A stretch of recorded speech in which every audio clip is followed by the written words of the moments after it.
क्या है, कितना ये मानव जीवन है। आयु तो हमारी व्यतीत हो रही है। आज हम 20 साल के हो गए, आज 50 के हो गए, आज 60 के हो गए। ये आयु हमारी व्यतीत हो रही है। लेकिन अगर वास्तविकता से देखा जाए तो मानव जीवन मात्र 7 दिन का जीवन है। इन 7 दिनों में ही हमारा जन्म होता है और इन्हीं 7 दिनों में ही हम अपने इस पंच भौतिक शरीर को छोड़ करके और चले जाते हैं। आज बृहस्पतिवार है। अगर आज हम गणना करेंगे तो 7 दिन बाद फिर बृहस्पतिवार आएगा। तो इन्हीं 7 दिनों के ही चक्कर में हमारा जीवन चल रहा है। आयु तो हमारी व्यतीत हो रही है कि आज हम इतने वर्ष के हो गए, लेकिन दिन हमारे पास 7 हैं। इस भागवत की कथा का महत्व भी यही है। ये 7 दिन की कथा है और इस 7 दिन की कथा में प्रत्येक दिन की कथा का अपना एक महत्व है। प्रत्येक दिन की कथा का अपना एक महत्व है। जीवन का पहला दिन क्या है, दूसरा दिन क्या है, तीसरा दिन क्या है, चौथा क्या है, पांचवा क्या है। इस भव रूपी, इस संसार रूपी बंधन से जो मुक्ति का मार्ग सिखाता है, भगवान ने ये कहीं नहीं कहा, कहीं नहीं लिखा, किसी पुराण में नहीं लिखा, किसी वेद में नहीं लिखा, किसी उपनिषद में नहीं लिखा कि तुम सुबह उठो और माला हाथ में ले लो और दिन भर बैठ जाओ। भगवान ने हमें पुराणों में ये शिक्षा दी है, वेदों में ये शिक्षा दी है कि कर्मण्येवाधिकारस्ते मा फलेषु कदाचन। ए मानव, अपने जीवन को कर्ममय बनाओ। ये कार्य जो हम कर रहे हैं, इस कार्य की जो भी रूपरेखा तैयार की है, वह भी एक कर्म है।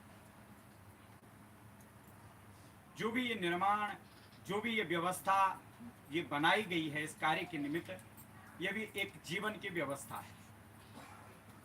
और जितना जैसे हम भगवान के लिए सुंदर आसन बनाते हैं, भगवान के लिए सुंदर मंडप का निर्माण करते हैं, इससे हमें अपने जीवन में ये शिक्षा ग्रहण करनी है कि हमें भी अपने जीवन को इसी प्रकार से सुव्यवस्थित, सुसंगठित और सुसमर्पित भाव से इस जीवन को हमें यापन करना है। एक मृग की तृष्णा के भांति शरीर में कस्तूरी है, उसकी सुगंध जब उसके शरीर से निकलने लगती है तो भागता है। उस सुगंध को पाने के लिए भागता है, कहाँ ये सुगंध आ रही होगी, जबकि वो सुगंध उसके शरीर में है, लेकिन वो पहचान नहीं पाता है। उस तृष्णा में भागता भागता भागता भागता, और जैसे जैसे वो भागने लगता है वैसे वैसे उस कस्तूरी की सुगंध बढ़ने लगती है।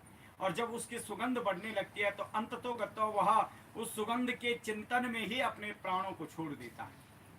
यही गति मानव जीवन की। सांसारिक तृष्णाओं में हम भागते चले जाते हैं। आज ये काम होगा, कल ये होगा। एक भावना होती है जीवन में सुख आएगा। हर किसी व्यक्ति का एक विचार है, हर किसी व्यक्ति की एक भावना है कि जीवन में सुख मिलेगा, जीवन में सुख मिलेगा। लेकिन ये सुख कब मिलेगा और ये सुख जीवन में कब आया, ये पता ही नहीं चला। कब जीवन में सुख आया और कब इस सुख को हमने भोगा, ये पता ही नहीं चला। क्यों नहीं चला? क्योंकि हम उस मृग की भांति भाग रहे हैं जैसे उसकी तृष्णा भाग रही है।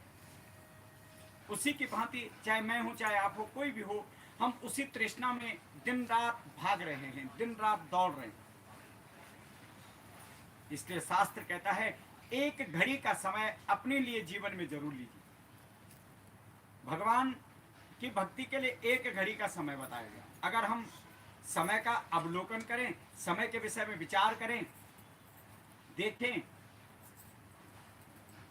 तो कहते हैं ना, शास्त्रों में हमारे संतों ने कहा, एक घड़ी आदि घड़ी, आदि से भी पुनियाद, चिंतन हरि का हम करें, हो जाए संसार सागर से पार। एक घड़ी का, अब एक घड़ी भी अगर आपको